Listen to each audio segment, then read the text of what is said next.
is it a PSA? I mean, like all of these gun manufacturers, they come out and they're like, "Oh, look, we've got this new gun. It's in camo." Like, isn't that last year's gun, but now in camo? Yeah, Yeah. but it's in camo. And PSA, I mean, whether you like Palmetto or not, right?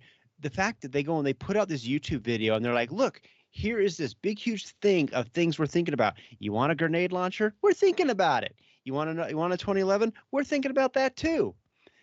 Tell us what you want, and maybe we'll do it." That's pretty freaking awesome. No, I like that a lot. PSA is one of the few companies that are actually consistently coming out with new shit, and that's a lot more than what you can say for like 95% of everybody else. Everybody else is like exactly what you're saying, Robert. It's just rehashing old shit, and they're doing all these Instagram posts. The next thing in firearms, it's going to be world revolutionary and amazing.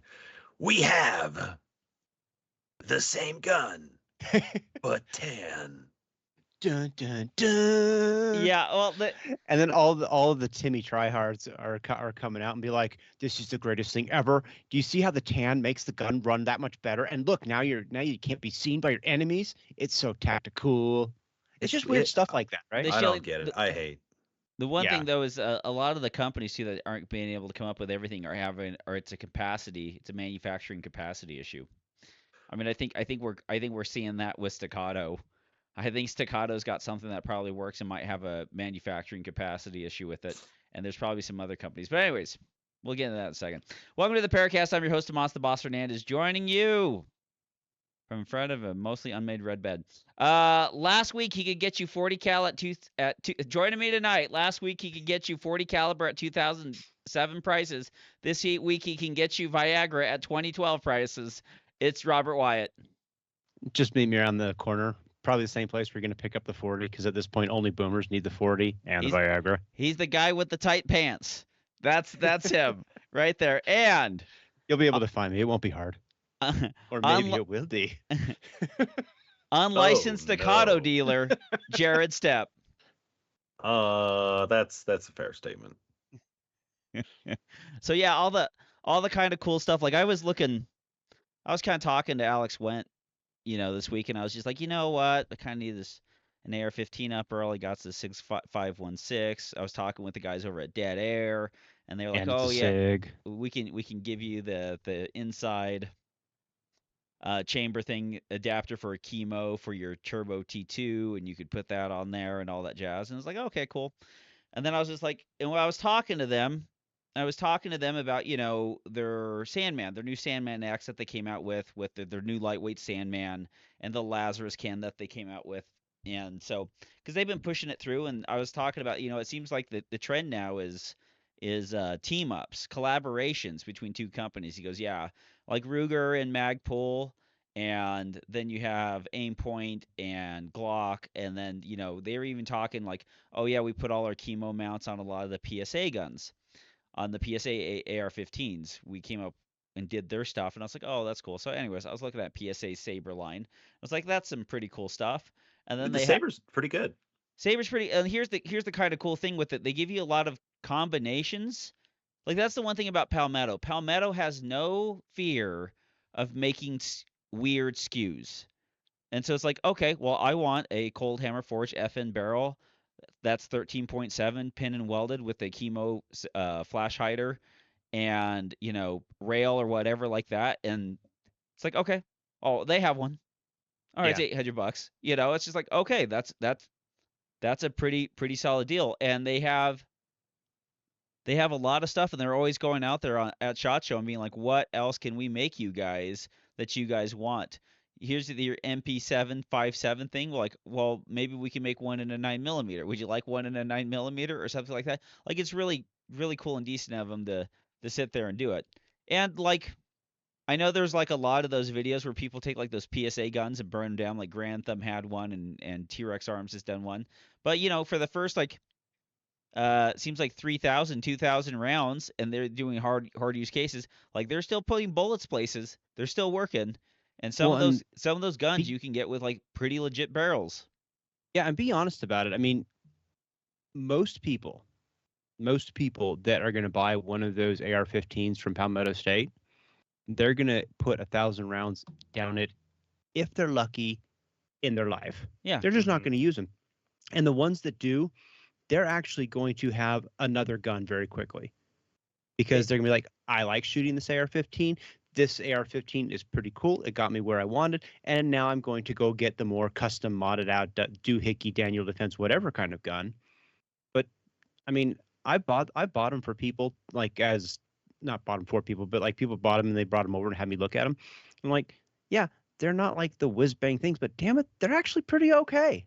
I've been looking at that Jackal, that PSA Jackal, and honestly, that looks pretty cool and kind of gives me the old school ACR vibes, which I like those Jackals. I just think they look cool.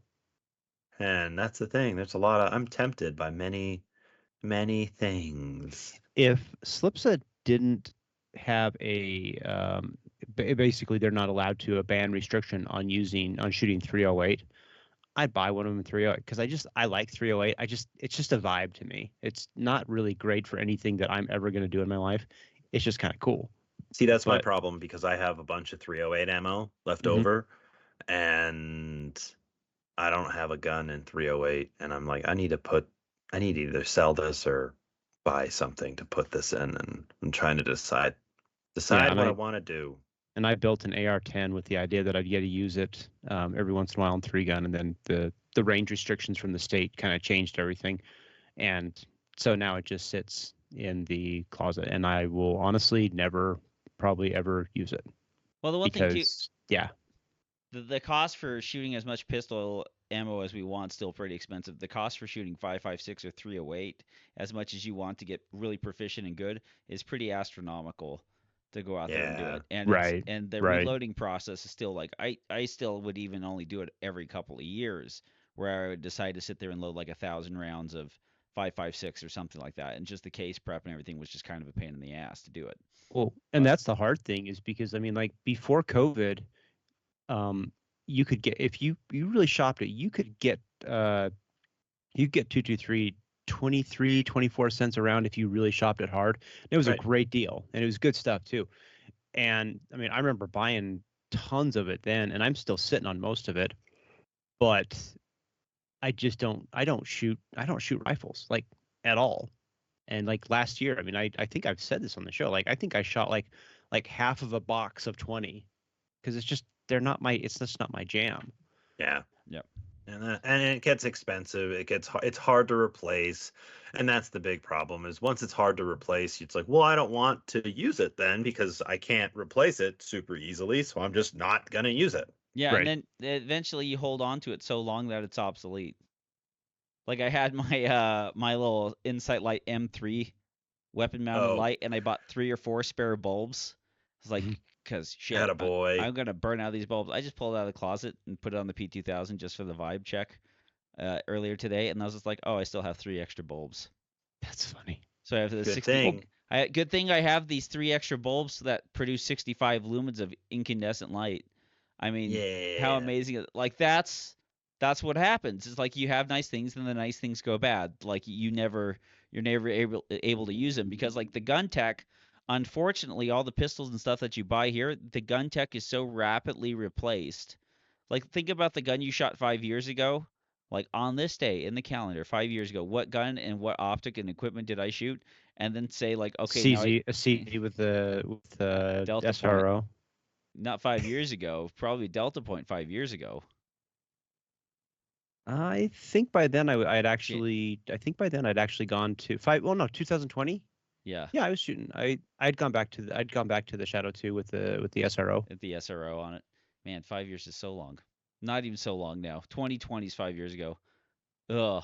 Yeah, I think 2020 was the last time because 2020 I finished shooting production, and I shot production at Nationals in Florida, and then I put the gun away and I shot same gun, but I put the iron sights away and I went to optics, and I've never gone back. Yeah. That's weird. A couple more seasons shooting that thing. Anyways, what did I have that? So what I did this week, I pulled up some more guns, did some trigger work on them, did the USP last week. Did the P2000 today, and then was actually cleaning up one of the Beretta triggers on there. And I'll tell you, some nice polish, a little know-how. A call from my mom for the 8 billionth time today, and a little know-how, some trigger polish and Dremel, buffing those things up. Ah, it's so pretty. It's so nice. Now I feel like such a FUD. I'm just like, click. Oh, that feels so good. Click. That feels so good. Good. Fantastic. That's exactly what I needed out of life. And so I just love that after all that effort, you're finally getting to a trigger that's almost as good as a CZ. as a factory CZ or a Oh, CZ custom dude. CD. Actually, I'm impressed. Just credit where credit's due. CZ's been doing a good job with their factory Shadow 2s, and out of the box, even out of the box, those triggers are pretty damn good. Yep. Like I was fondling that compact at the what was like the Cal Ranch or whatever just before Christmas, and I'm just like the Shadow compact. Yeah, and I was like, this thing feels. I mean, it's heavier than mine, but it feels just as good as my competition guns. They've done a good job. I have to say, I'm impressed. Yep. The one thing too, looking at like how the triggers operate and why the CZ Shadow 2 will always have an advantage, just like a Series 70, it's like because it does not have to provide the last action, which is clearing some mechanical spring mounted safeties in the firing pin block and a firing pin block lever to push up the firing pin block. Because like that all happens on like that last little bit before the wall breaks. The wall breaks, or when you actually have the double action before it actually slips off the double action hammer hook. Like on an HK, there's a spring that holds the sear. That spring's got to be overcome by the trigger bar. The control arm has to push up on the firing pin spring and the spring plunger, and so that last little break at the end, the weight stacks on that by about a pound, even on the single or double actions. Right. Like the weight's going to stack on that by a little bit. And so, honestly, though, if you don't futz with the Shadow 2 or the Shadow 2 compact, I actually feel very confident in saying that gun is drop safe without having the firing pin safety in it. Yeah, I would not doubt. I would not doubt that. I've done the hammer test and all that stuff, and I can't get it to pop a primer. I mean, I've never dropped one from 6 feet on a concrete because I kind of like my guns and I don't have Ben Steger money, but at the same time, they're not going off in that regard. It's the people that go and they futz around and they change the springs, they put extended firing pins or whatever. The extended What are firing you talking about? People don't futz around with guns. I know, they're but in theory, that the extended firing that's pin, the thing, like the firing pin and firing pin spring are the two things that can get you into trouble. But most likely the extended firing pin, because that decreases the travel. And so like, yeah, you might get to light off harder primers while using a lighter spring with it, but you can also hit the back of the hammer and then send that bad boy forward pretty easy. Well, what I've found is that you can have a regular spring and just put a heavier hammer spring in there and just hit the damn thing harder. Yeah. And that does the same thing as an extended firing pin. But I mean, people in the game world, they want to get that lighter double action trigger pull. Totally get it. Makes sense. And they kind of want to have their cake and eat it too. But as we found, there's no free lunch in anything you do. I think you can take any firearm out there and you can dick with it to the point where it becomes unsafe. But to say this gun is inherently unsafe or this gun is inherently unsafe, I mean, unless it's a SIG, because I watched that video that you sent. Yeah, and holy shit. Yeah, Sig Sauer, those guys are fucking awful company. They put out shit. Portraband or whatever released a 2-hour video, basically his full thing on the SIG P320s and SIG's nonsense with sexual harassment and selling guns to people who should not be given guns to, out of Germany. Using subpar. Remember they were talking about they rounded the sears were all rounded off. The MIM parts with sears and striker foots being not squared, not manufacturing right angles over there at SIG, and them not being quality controlled, and then also having problems with firing pin block. safeties being installed incorrectly, and that the combination of that was so common that that's what they're seeing. And the crazy thing is too is like on that video is he's got a reel at the beginning that shows maybe 10 or 12 uncommanded fires caught on video, and you're just like, Yeah. hmm, hmm. And like, people have died from this. Like a kid might have died from it. That's what he said in the video when he reported. And then, somebody else got shot in the leg and died. Like it's Don't worry though. Multiple people online who benefit a shit ton from SIG's money have all said that it's not real, that none of these things are real, that they're gunsmiths and none of these things are real because they make a fuck ton of money from SIG and none of these things are real, Tom. Yep. Well, that's the hard thing though, because like think about it from our perspective. Like there's a point when you first start hearing about the problems with SIG. I mean, we like us three, we've been around guns long enough to know that like, guns don't go off on their own. They just don't, right? Nope, they don't. And so unless they're being held by women. Yes, or cops. Same. Women cops. Oh man, actually that's okay. So we're gonna circle back to this because I have a question for you on this one, Jared. Oh Lord. No, but it's like you're used to these guns guns don't go off. And so when they do, it's because somebody was like, well, I was just pulling it out of my holster. I was cleaning my gun and it went off. And it's like, no, you pulled the trigger on it. So you get that. And so you're inclined to be like, okay, somebody was just dicking with it. But then the videos he showed start pulling up and you're like, they're pretty that guy wasn't doing nothing. And then SIG goes out of their way, which I get because they're a big company and they have to like basically have all these cases thrown out. But it's like, this gun went off all on its own. This is SIG's problem. And it's just like, wow. The big question is like, I don't know. I've talked to a handful of people about it, and there's a military guy that I was talking to, and he was saying that supposedly the military leadership, once we heard out all this stuff, all these ADs that are happening, they pulled the report, the numbers for like the accidental discharges that have been reported with previous service firearms and the accidental discharges that have been reported with this generation of firearms, aka the P320s, and he said they're the same. He said it's the same amount of ADs that they've had. It's just he thinks it's a hysteria thing. But I'm like, that's interesting. I don't know if that's true. I don't know if it's factual. It was from a very good military source, but you guys know how that goes. Who knows if that's even accurate? But it's just interesting. It's interesting to think about because you're just like, you never see any of these videos happen with Glocks, with 226s, with whatever else, any other gun. You don't hear about ADs happening. And part of the question is like, well, is it that confirmation bias where now that these four numbers are part of your phone number, you start to look for them and you see that number all over the place and you're like, oh my God, is the government trying to get me? Is Matthew McConaughey from the future trying to tell me something? What's happening? And is it confirmation bias or is it real? And you'd think it would be a pretty simple topic to broach and show very scientifically and clearly that no, this is real, guys. Here's all the evidence. This is real. But then you still have people who be like, nuh-uh, your science is bad. Well, I mean, so it's the wild. Same thing.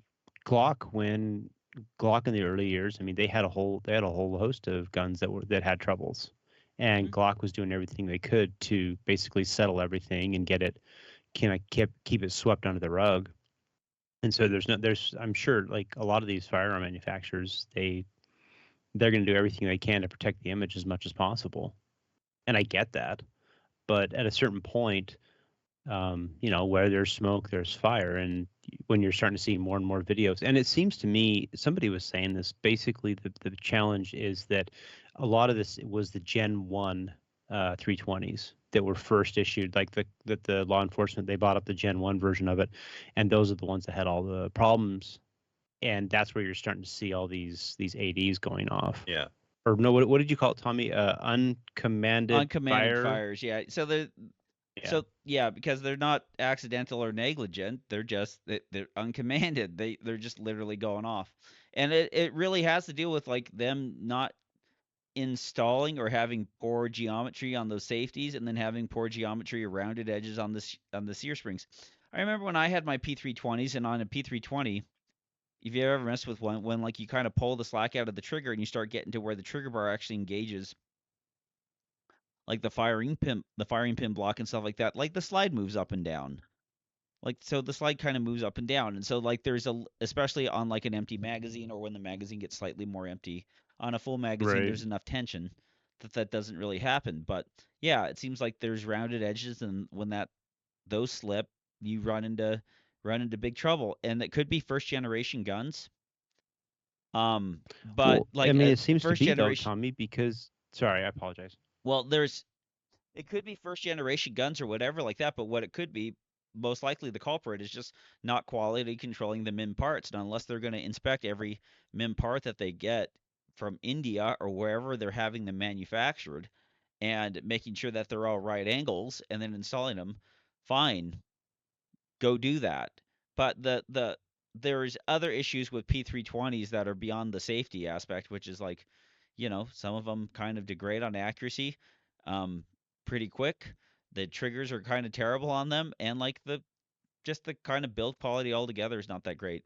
And it sucks Right. because when I had my two, I actually pretty I enjoyed the feel of them. Like, and I held an AXG Right. P320 They're nice. AXG. It freaking feels really really nice. Feels great. Well, I think what you're getting though, Tommy, is you're getting the fixes in the new guns. Like the 365, by all accounts, is actually. I mean, I don't personally like it, but it's actually a pretty good gun.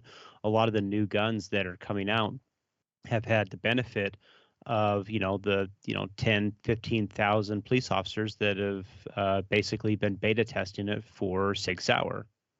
And to me, that just comes back to what every company these days are doing, where they use their user Right. base as the beta testers. And And now in we're on this like case, Gen 5 or Gen 6 or Gen right, 10. yeah, right, exactly. Yeah, And so, I mean, but Sig is putting out better stuff, but they do it at the expense of the taxpayer, because they don't care. And so, what does that say? I mean, like that new Wonder gun that the next generation gun they're trying to shove into the hands of the military. That thing's full of problems. yeah. And Well, but the military is still trying to push it forward. Maybe I, Hegseth will stop that, because that SIG gun is just pure trash. but the one thing that kind of keeps me away from even buying Sig products is like Sig has a huge reputation, especially in the Cohen days and the P320, P365 MPX days, MCX days, is just, oh, we found out that this gun has a major problem. We're not going to tell you about it. We're just going to redesign the gun and have a stealth change. And it's just like, if you have X gun with X serial number, we don't have any parts for you, and it doesn't work. Yeah, but how many Sorry. companies do that? I mean, not a CZ did it with the Shadow 2. If you look at my Shadow 2 versus my OG Shadow 2s from 17 versus the Shadow 2s from today, those have been changed. And yeah, I actually don't know why they changed it. Somebody once told me, but I've long since forgotten. But they've changed those, yeah. but As long as it's not like a Shadow 2.136. yeah, as long as they have some sort of rationalization and some parts for you, that's Sure. fine. But Yeah. stealth obsoleting firearms that are a month old or whatever like that's not cool. Like when a gun comes out with a new generation, like Glock for instance, they come out with a Generation 5. Do they have Gen 4 support? Sure, they still do. They still have Gen 3 support and all that jazz. It's, Yeah. it's not like Glock when they came out with the first set of Gen 5 17s with the horseshoe on the front and no front serrations, that they decided to make a change inside the gun that made it completely obsolete from the newer Glock 17s that they were coming out. And like the fixes need to be so drastic as to make the older models obsolete and not giving the customer any recourse for that. So speaking of guns going off in people's pants, so Jared, so there was a video that came out. It was last week or this week, where a guy was pulled over by the police, and they pulled him out of the car, and he had a concealed carry gun on him, and they, for whatever reason, decided that they wanted that gun out of his pants, and so officer goes to Lady grab it cop. out. Lady cop, um, all your problems can be explained. No, she goes to grab it out, and she ends up shooting the poor dude. Right. So here's my issue with the whole thing. Why was she trying to take the gun, and why did she stick her hand hand down his pants unless she just wanted some extra action? But the big thing is, like, if you're ever like if me as John Q. Public happen to get in interaction with law enforcement and they say, well, I want the gun, I'm like, okay, yeah, but you just shot the last guy. How does that even go down? Honestly, it shouldn't go down. And the correct answer to how that should go down is you would take the person out, you would put that person in handcuffs. Because I don't care if you have a gun in your waistband. And if I'm trying to put you in handcuffs, I'll simply tell you, hey, here's the thing. I'm going to put you in handcuffs and I'm going to take the gun and put it over here, okay? I'm going to take it out safely. But I need you to understand this is a little bit of a more sensitive situation. If you resist me and fight and pull away right now, that's not a good look and you're probably going to get shot. So I need you to understand that. If you fight me right now, I'm going to shoot you. And I get that. You but handcuff them up, you turn them around, and if they have an appendix carry, then you carefully remove the gun from the holster. But honestly, 99% of the time, I would never even do that. The only time I've ever actually done that is because that person has been suspected of either one, pointing the gun at someone, right, or shooting at someone, or they're a homicide suspect, that sort of thing. We've done that. yeah, But like just on a regular Joe Schmo, dude's got a concealed carry, the answer is cool. Me too. Yeah. I don't know. I just now I have it in the back of my head. I'm like, well, I'm not going to do anything, right? You experience this a little bit to a point where the unfortunate reality of law enforcement is there's a lot of good cops, but there are some fucking retarded trash ass pieces of shit. Right. Unfortunately, they exist even here in Utah. And Robert had a dealing with one of them not too long ago where that guy was just a dumb sack of shit. And he is a dumb sack of shit. And that's just unfortunately that gentleman's reality. And I don't think he should be a cop. I know him personally. I know of multiple cases where he should have been fired, and they just don't fire people. And that's just unfortunately the reality of this job. And I don't know why that's the case. And it's shitty because there's not a good answer. There's not a wonderful, easy answer saying that, oh no, if you comply, everything will be fine. Because that's not always true. It's theoretically true. If you comply, everything should theoretically be fine. But if you get some young, dumb person, young, dumb cop who has no idea what they're doing, who's terrified for whatever reason and freaking out, and then they panic and shoot you, what? Yeah. I didn't even do anything. And that's unfortunately a sad reality where it's like, well, how can we change that? And the answer is you have to have better standards, better accountability, and better police officers. But it seems like right now there's no interest in doing any of those things. So it makes it very difficult to fix, if that makes any sense. No, I get you. It's just weird. It's weird stuff like that. And I mean, it makes sense what you're saying, everything, like 100%. But I mean, just in the back of my mind, I'm like, how do you handle this situation? And I think honestly, it just comes back to like, okay, this is a statistically small event that happened. It really doesn't probably. Right. And so I'm more scared of being shot by another cop than I am of being shot by an active shooter. Wow. If you go on an active shooter situation, your biggest fear should be other police officers. Yep. Because that's just the sad reality of it. When we do trainings, we do large office-wide trainings. Unfortunately, not at my current department. One of the reasons why I left my last department was because every single time we did a training, you'd have these potato-ass cops come out, and they've been in some sort of hiding position their entire career where they've never really been a real police officer. they were in some sort of specialty or some sort of specialty, and they just bounced around from specialty to specialty where they've never actually been in anything real. And they go to these active shooter events and they shoot all their coworkers. And because they're just freaking out and they're just blasted. Or we had one lady cop who couldn't walk up a flight of stairs. She laid down. She laid down on the flight of stairs and had a panic attack because she couldn't walk up the flight of stairs because she was so out of breath. And that, in my opinion, is fucking embarrassing and fucking pathetic. And they're just like, no, she's fine. She can stay. Nobody she can wants stay. to. Nobody wants to, kind of say the obvious thing that like maybe this person should not be here and therefore needs to go. Well, yeah, because there are no standards. There's no accountability, and it's like you need. The last time we got somebody fired for failure for fitness duty that I'm aware of, it was a dude just executed his girlfriend on TikTok on a live stream, and we were trying to evacuate the surrounding apartments. And there's one old cop who'd been in for like 40 years, literally 40 fucking years. And he couldn't go up the stairs to evacuate the people in the apartments because he's so old. And they fitness for dutied him and they got him to retire.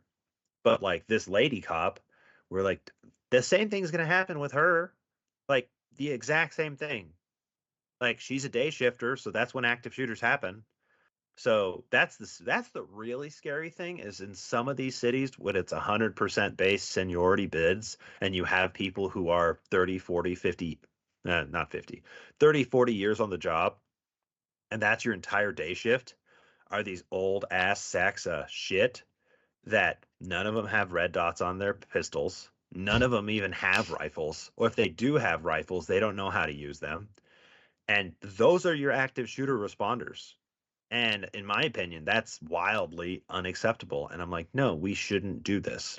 We should not. This is not okay.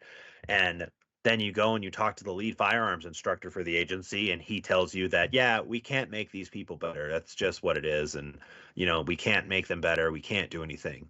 So they're just going to always suck for the rest of their career, and we can't do anything about it. Well, you see some of those like those active videos, What? like Yeah, watching that's nuts. Donut Operator or something like that. Like you see some of these active shooters or whatever, where you have like 5 or 6 cops, and like 2 cops look like they're pretty decent and know what they're doing, and then the other 3 or 4 are covering each other, like sweeping people's heads with the back of 12-gauge shotguns, firing around corners. You're like, why are you firing? And then like there's other guys approaching from the other hallway, and they're just like throwing their guns around. It's just like, goodness gracious.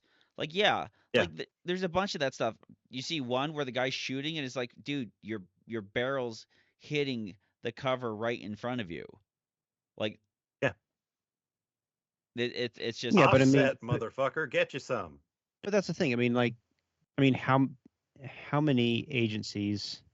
It's like, here's the problem.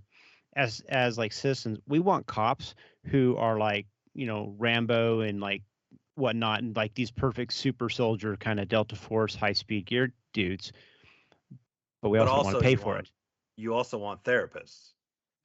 And we want therapists. You want a German Shepherd dog with a golden retriever attitude that is ready to rip someone's face off, but is also ready to love and understand and be fluffy and not be scary. And so you want...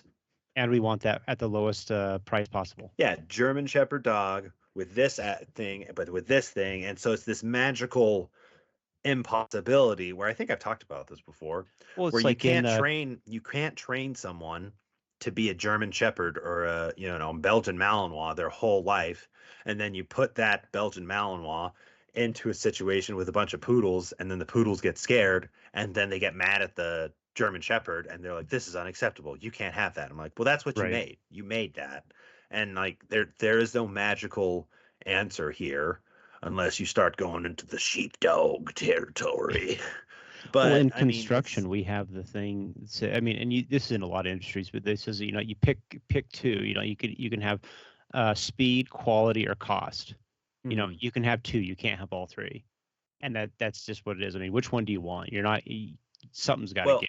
and it's a cost risk analysis because that's one of the things that happens in a lot of police agencies is they don't need some yoked out super cop that's a USPSA GM, a BJJ, black belt, MMA fighter, and then also a licensed therapist, and also a who the fuck knows what else, a woman, I don't know. But like you have all these things And like she's a that black woman. and she's a black woman at the top of all of this. Like she that'd be don't take great. she don't take no That'd be sass from wonderful. no one. That'd be wonderful. They could make a TV show out of it. I'm sure there probably is one. But I think the LA Fire Department tried that, and it's not been rather successful for them. womp womp. But that's the thing though. It's just like you're not the question is do you need all those fancy pants things? Do we want to spend the money to make them fancy pants people when in reality is Podunk Town 47 going to ever have an active shooter? Probably not. Probably not. And if it does happen, guess what's going to happen? As soon as the cops show up, the shooter's going to kill themselves. They never exchange rounds with the cops. It's very, very rare. As soon as they see red and blues, as soon as they see sirens, as soon as they start hearing police commands in the hallway, they just kill themselves. And so that's the problem is in the reality of it is in the infinitesimally small chance that your area is going to get an active shooter, is it going to be the one out of 1,000 active shooters that turns into an actual genuine Dallas PD gunfight? And it's probably not. Yeah. And that's the sad thing, and that's just the unfortunate reality is they have determined that the risk versus the cost is not worth it. And so they're just like, all right, it probably won't happen. We haven't ever had that. It's right. That's right. No. Well, I mean, that's what you have to do. You do that in everything. I mean, everything we Right. do in life Exactly. is that. I mean, we buy insurance for our car based on what we think is most likely to happen, not replacing the bet that the we'll get in the accident, and the insurance agency is placing the bet that we won't. yeah. Right. It's all odds game. And so it's unfortunate the reality of what you have with any job like what Robert was saying. But that was one of the reasons why I left my last agency was because I was so annoyed and I was so tired and I'm just like, guys, I don't want to be the head training person if I can't enforce standards. There's no reason to do training if you cannot say if you fail this is your punishment. Right. Like there are ways to fix that and there are ways to get people better. And there are ways to force people to get better, but you have to say, "Hey motherfucker, if you keep this up, you're not going to have a job." Right. And then guess what? Either one, they will fuck right off, which is a good win for everybody, or two, they'll get better, which is also an acceptable outcome. Yeah. But to just have the outcome and the actions be, you suck ass. Yeah. That's crazy. Well, and I think the hardest thing about it from the standpoint of like civilians and stuff like that is it is very much a reality that one bad apple spoils the bunch kind of thing. And you have one bad for most people when you have like a bad interaction with like in my case, like you have like I had this one cop who was just like benefit of the doubt, having a bad day. And I'm like, a jackass. Yeah, he probably is. But I know enough Jareds and other cops around the valley just through USPSA and the cop matches that I'm like, okay, these guys are all pretty good dudes. This guy was just an asshole. But for a lot of people, that one cop, it becomes the face of everybody. And that's a sad experience because I know there are a lot of people who they know cops and they know police work through that little potato short man who has a huge chip on his shoulder and thinks he's the coolest thing in the world, but he threw his gun at someone and they were going to kill him, but he got saved by another officer. Yeah. And so it's just like, bro, not good. Yeah. Not good. That's why we have the UTLE matches is to try and teach the cops to be better. Anti-potate. Yes. The anti-potato coalition. That should be your trophies. There you go. Well, and that's just that conversation was because the female cop went in there and tried to grab a guy's gun. I just want to let you guys know that. And then that's where we ended up. What's Anyways, the lesson here? don't No buy a women. P320. Don't let women shoot P320s, and don't you shoot a P320 either. Anyways, head on over if you're a struggling cop and you need to get better. Well, you might as well start by looking better. Head on over to Dominate Defense, get a new Mach 1 speed belt, or get a concealed carry belt. Also check out American Operator Gear. Check out all their fantastic products. Use promo code PARA10 and save 10% off your order. Also check out Rune Tactical. Get a +1 in your magazine. Use promo code PARA10, save 10% off of that order. And you can make your 23, 24, your 22, 23, or somewhere around there. Eventually, you might find a way into getting 25 rounds loaded up in that gun. And W74 guide rods. Get the heaviest guide rod out there on the market. Get your Glock guide rods, your CZ guide rods, your Beretta guide rods, all the guide rods you could ever want. Your Walther, your Canics. Do all that jazz. You can get weighted batteries, make your gun even heavier. Check them out. W74guiderods.com. Use promo code PARA10. Telegram. It's a messaging app. You can get it. You can find our chat. Search PARAcast. It'll pull right up. You can ask us questions. From the always awesome Jamie, are you going to spend any money on new guns or stuff coming out of SHOT? I don't think that staccato looks really interesting to me. I've got to be honest with you. That staccato looks really interesting. I'm buying one. On Tuesday, I'm going to order it. Is that when they officially release order and drop? right? It drops. The drop is on Tuesday. Allegedly, some locations actually already have them and are showing them off. I've seen some posts on Reddit and stuff where it looks like they're starting to be out in the wild. I'm gonna order one on Tuesday. I actually kind of wanted to order two, but they only let you order two per year, and I want that P45, and so I'm kind of like, So you're saying I got to get a first responder job? Damn it, I'm busy. No, don't do that. We'll talk offline. There we go. Yeah, it's looking pretty decent. I don't think there's anything that's super interesting to me that came out of SHOT Show. I mean, there was PTR has their PTR 63, which they're actually releasing, which is a 20-inch barreled, roller delayed MP5 style gun.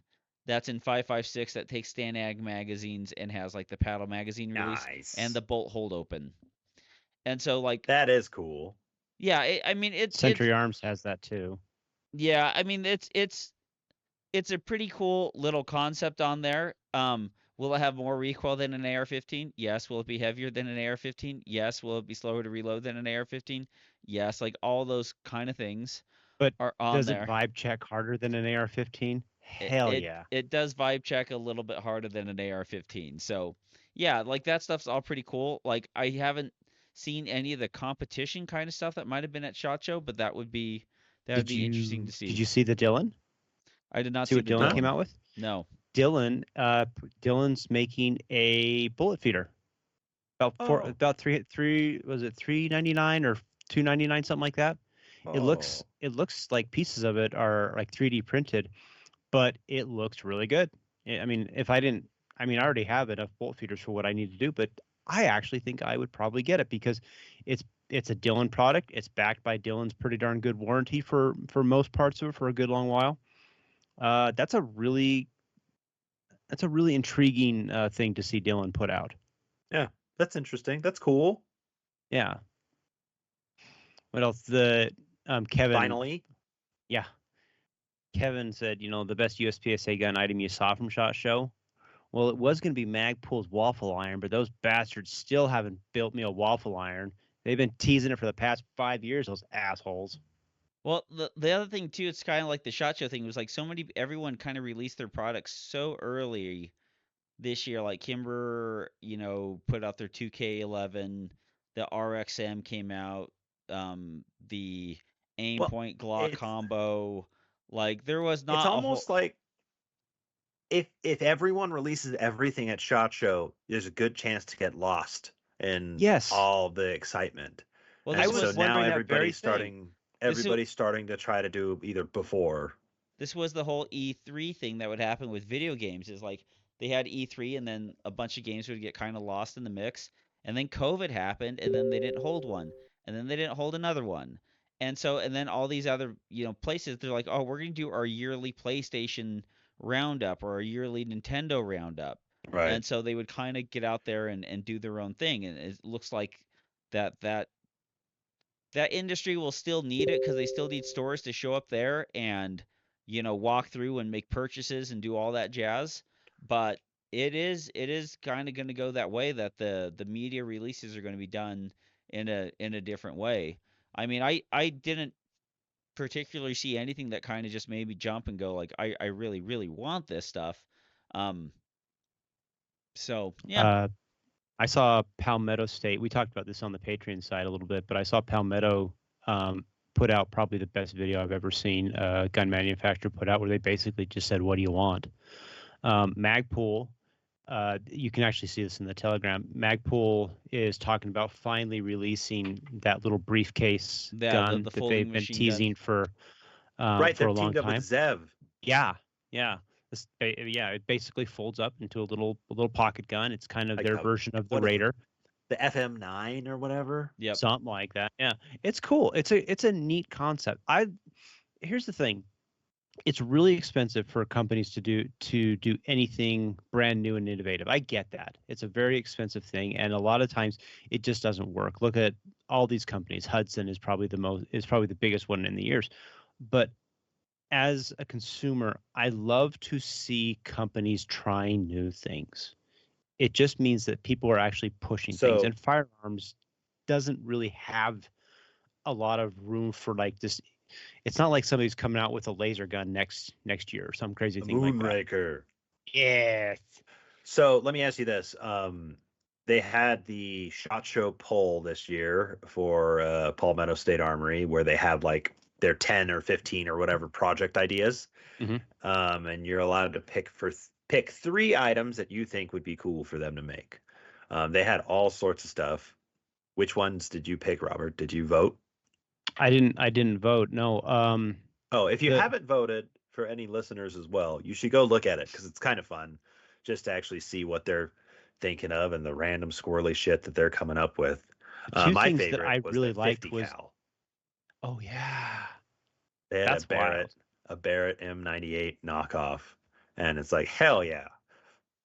I really would love to see Palmetto build a 2011. I Right. think that would be fun because I think they could produce a quality enough product that you could get into it. And Tommy, you were saying, I mean, Palmetto is really good about giving you options, so you could do various different things with it. And honestly, I think that grenade launcher is totally The impractical, thumper. but it's just kind of cool, and it would be fun to have one. Well, they have like an SMG type gun. Their Vuck They had 9. like 5. Yeah, Yeah. they have a bunch of kind of like all these kind of cool concepts. The Saber 11, the X9, which is kind of like your MP7 but in 9mm.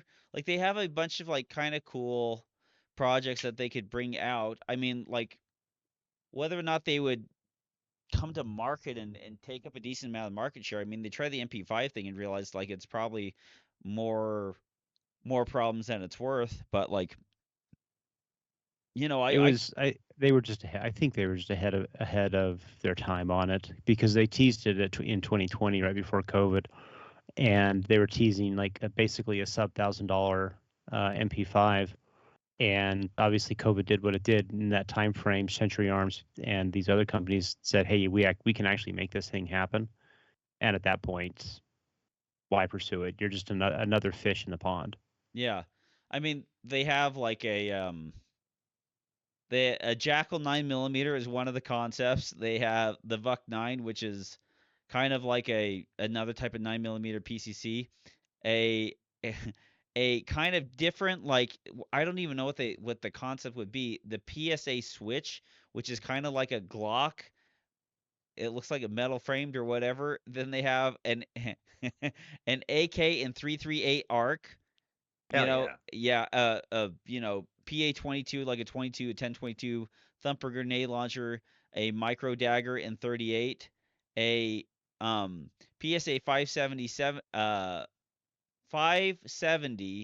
semi-auto shotgun, a precision jackal, a jackal in 338 arc, and an MSP 45, which would be like a Single shot. a Oh, single they're overall. single shot, shot jobber. yeah, I saw suppress, that and I'm like, what the hell? and then the PSA For more Olcan, CEOs. Yeah. Right? the PSA Olcan, which looks like a bullpupped version of the jackal.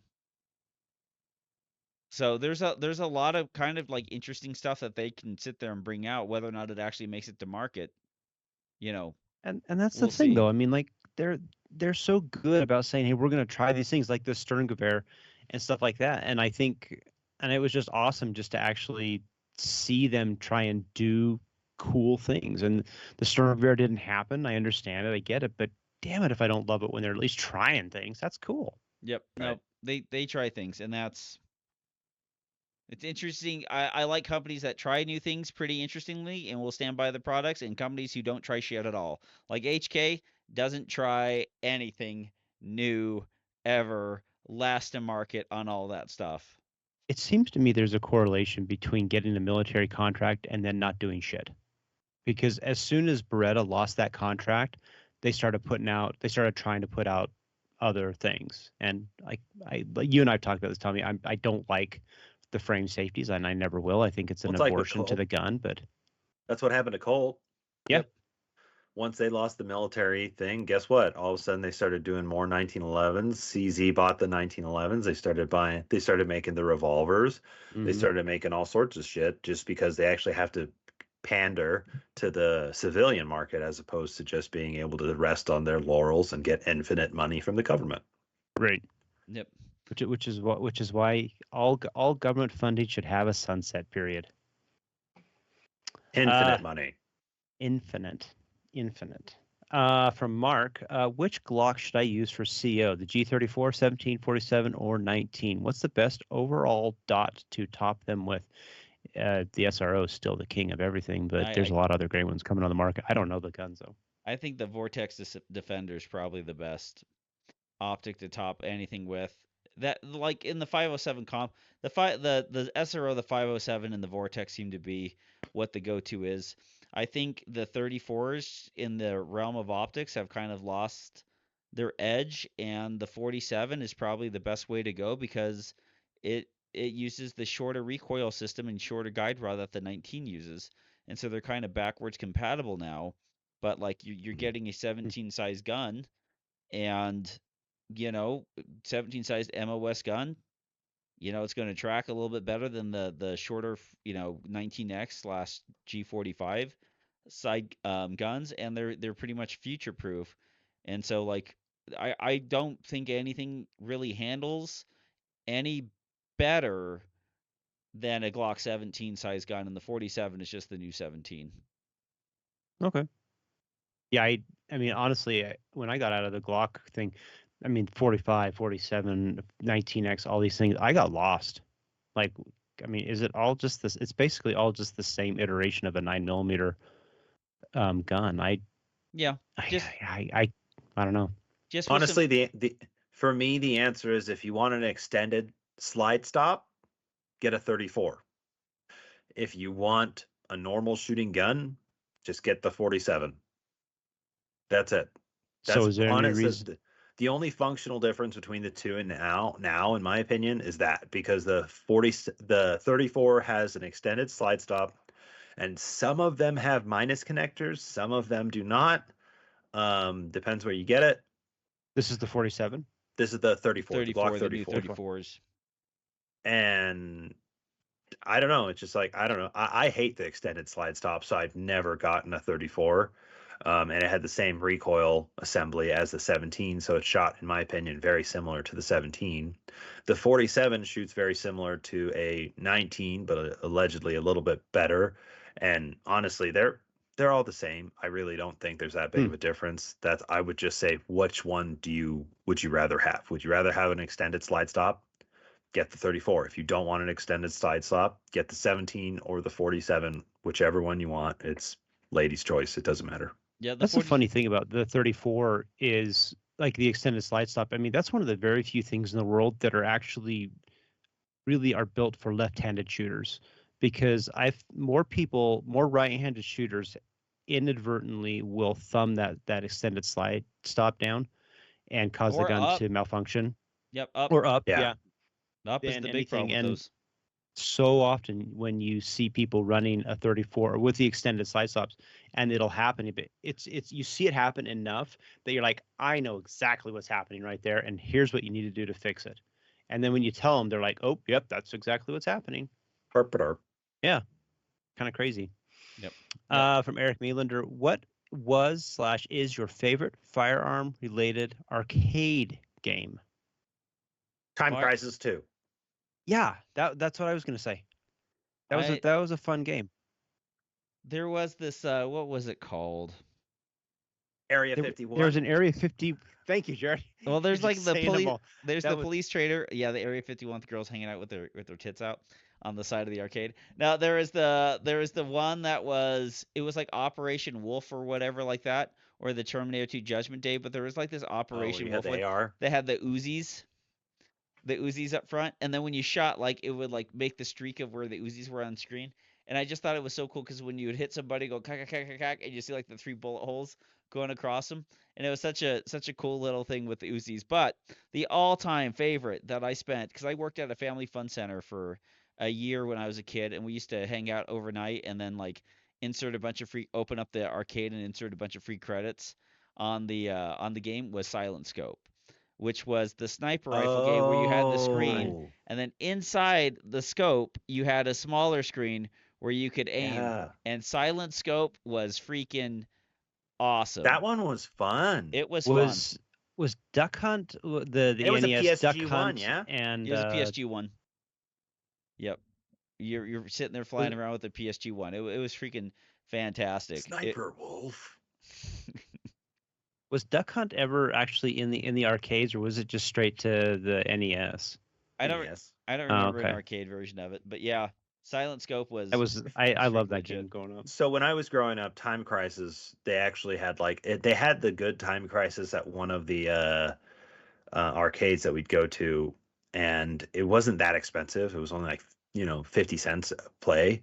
But the Silent Scope game was like $1 or $2 every time to play it. And so we never really played that one that much just because it was so expensive. Whereas Time Crisis, you could just play the shit out of that. And Time Crisis was a ton of fun. And then you had like the arcadey ones like Jurassic Park. And then they just came out with that Halo one. Yep.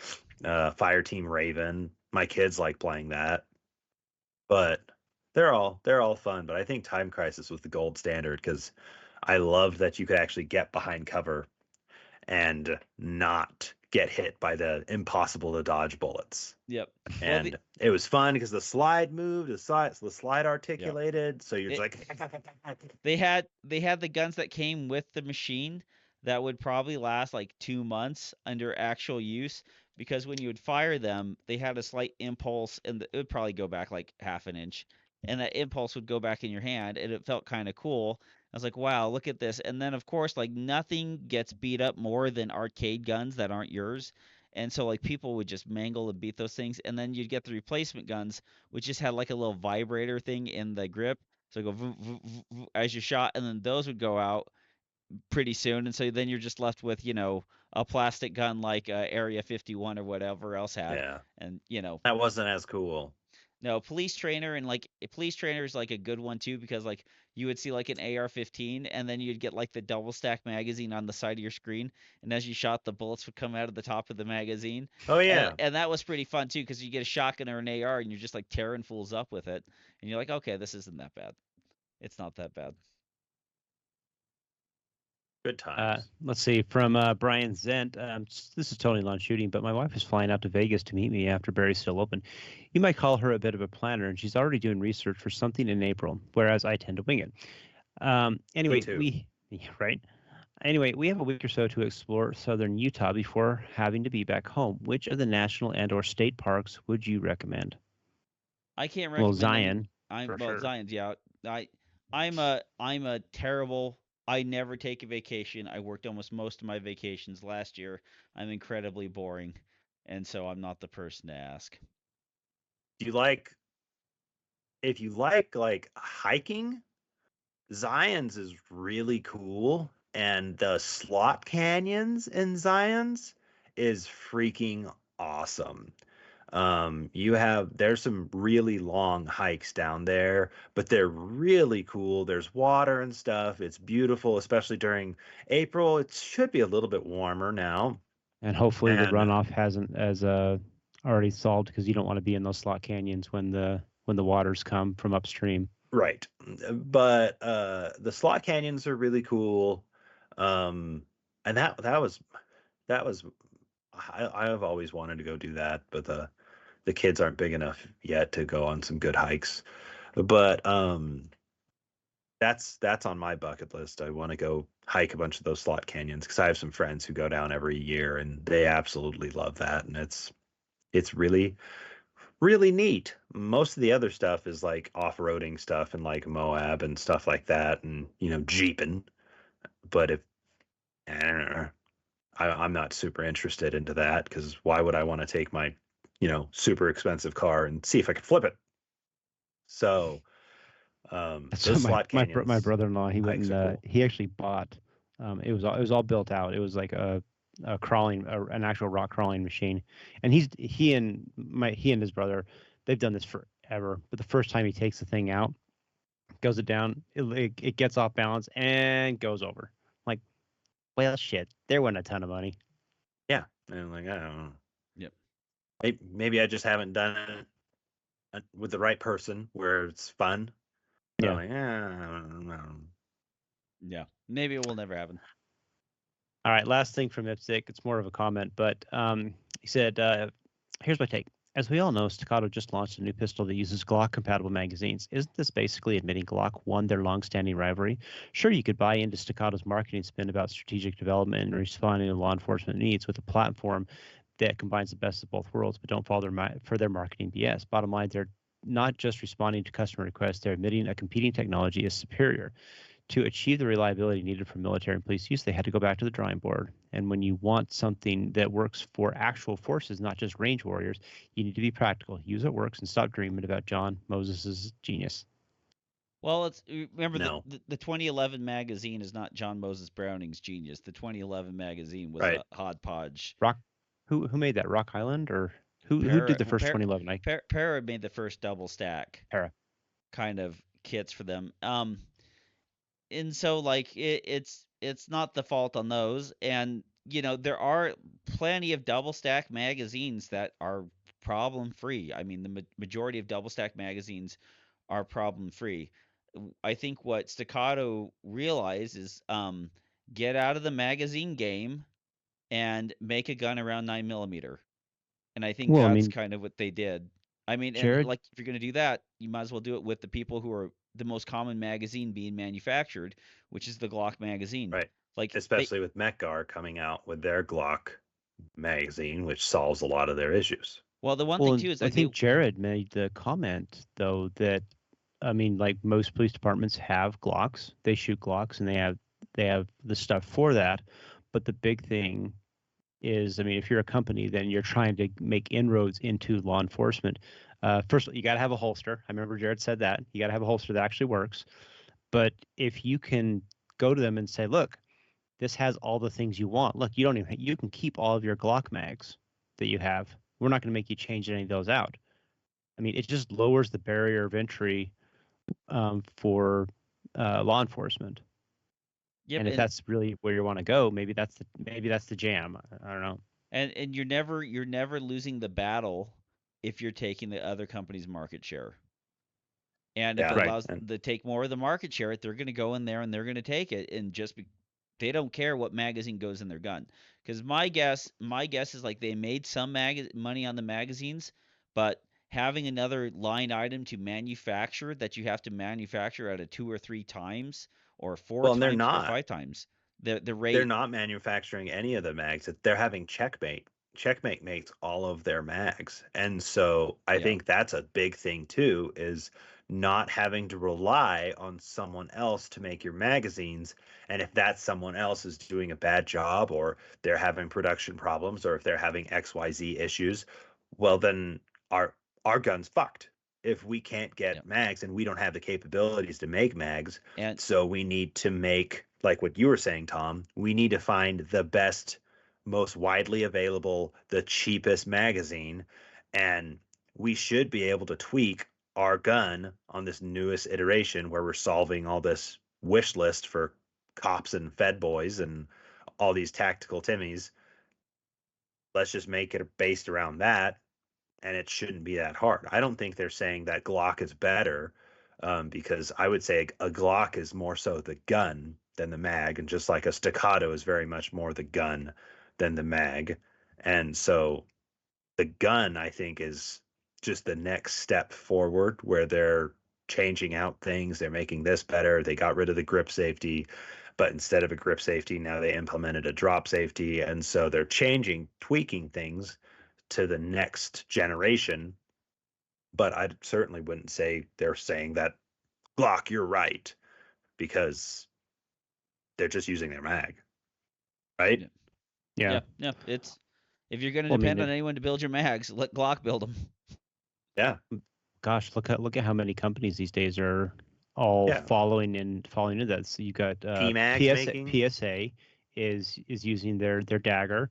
Magpul, I know Magpul magazines, but Magpul and Ruger has that new gun that is a Glock compatible. Smith and Shadow Wesson Systems OZ9 has their PCC that runs on Glock stuff. Ruger has a PCC that runs on Glock stuff. I mean, it's kind of a proven thing. Like, hey, this just works. Yeah, because if I was to say, like I talked about before, make that special wish list, if I closed my eyes and imagined the bestest shooting gun that I could think of, I would want it to have the cheapest and goodest and most available mags. I'd want it to be single action. I'd want it to have a thumb safety, and I'd want it to have a drop safety, and I'd want it to have, this. And honestly, all those things that I would want, they're all that staccato. The only thing that I would want extra from staccato is I would want them to be able to say, I can pop that barrel out and put a front sight block. I could pop that barrel out and put a comp on there with zero fitting. Like that would be my wish list, is if I could buy this this staccato HD 4.0, and then in 6 months down the line, I could just buy a staccato 5.0 compensated barrel, and there shouldn't be any fitting required, and just send me that, and I slap that into the gun, and bam, off to the races. That would be the best. That'd be awesome. Right. And I think it's possible. Yeah, it could happen. I think they just need a little bit more real estate on the front of that rail to kind of get that to go, and then to make sure that it locks up correctly with like the X300's front, make sure there's no interference there. But yeah, like you got to remember, like the Glock magazine is just like, think about all the 9mm PCCs that those are running off of too. Like we're coming to the merge. Well, even the other people like CZ or Beretta. I bet you if CZ could have made the P10 run off of Glock mags, and them not wanting to have kind of some cross compatibility or make their own magazine and make profit off of those, they would have freaking made those guns out of Glock mags too. Well, I'll tell you the thing about the CZ. The thing I love about my Shadow 2s and specifically the 75 magazines is that I don't baby them. I treat them by and large exactly like I would treat a Glock magazine, because they're just damn reliable. 2011s were that's by what far you like about them. 2011s were by far the worst magazines out there. Yeah. Right. They were the worst magazines. They had to be babied, even in 40 caliber for limited guns. They were not manufactured to be. The guns tubes are not made to sit there and have a 40 caliber or 9mm bullet in them. And that's kind of a funny thing, is to me, like, I actually look at guns that I would I don't look at guns in the sense of like, I just want to have more guns. I look at them from the standpoint of like, would I compete with this gun? And one of the things that actually is something that's a consideration point that I always make is like, am I going to have to clean these magazines on the range? And it's a silly little thing, but it actually means something to me. Like, I just don't want to have to be that guy back there just stripping out all the magazines guts and cleaning them, because that's the only way they'll run. I really like that a Glock or an M&P or my CZs, I just they hit the ground and I knock them off and I reload them. They're great. It's awesome. Yep. I love Right. simplicity. Yep. And now if it was only a little bit lighter, but essentially, you look at that Shadow 2 compact versus the new HD 4.5 and you're like, both of those guns, one of them's half the price, they're pretty similar feature set between the 4 and the Shadow Yeah, compact. I do that. I said on the show, I was like, I didn't think I'd ever get one, and then I played around with one, and I'm like, oh, I can see why people would want this gun. Ah, shit. Yep. It's actually a pretty damn nice gun. Well, you And know what? I still don't know. I still don't think I will, but it's just, let me put it this way: if I showed up here like in a week or two, and I happen to have a Shadow 2 compact, yeah, because it's a nice gun. Nobody I mean, wants if I sold one and got one, I think that'd be pretty cool. nobody wanted like the old PO1s or SPO1s till they held them, and then you hold an SPO1 or a PO1, like the PO1 compact. You're like, This is man, actually decent. if they Yeah. could make an updated PO1 compact without the firing pin block breaking, the pin breaking, and a I'll even take the RMSC footprint on the top of that thing like they did with the Nocturne. That would be freaking amazing, because those guns are really cool, and they just kind of fall by the wayside in CZ's catalog, but they are phenomenal. Anyways, Yeah. thanks for downloading, listening, and subscribing. We'd like to have you urge a fellow cop to test all cops to see if they can run up the stairs. You see an officer at a mall, say, "Hey, take the stairs with me real quick. Let's see if this happens. What happens here? Do It's a that." Not even fox run. Not even run up the stairs. Fucking walk. It's killer, man. So depressing. Yeah. Do all that jazz, and thanks for listening, downloading, subscribing. For Robert Wyatt and Jared Stepp, I'm Tom Nelson, bidding you peace, love, and souls. We depart into the open waters of the sea of life on a little tugboat we like to call the PARAcast. Good night, everybody. Dude. And see.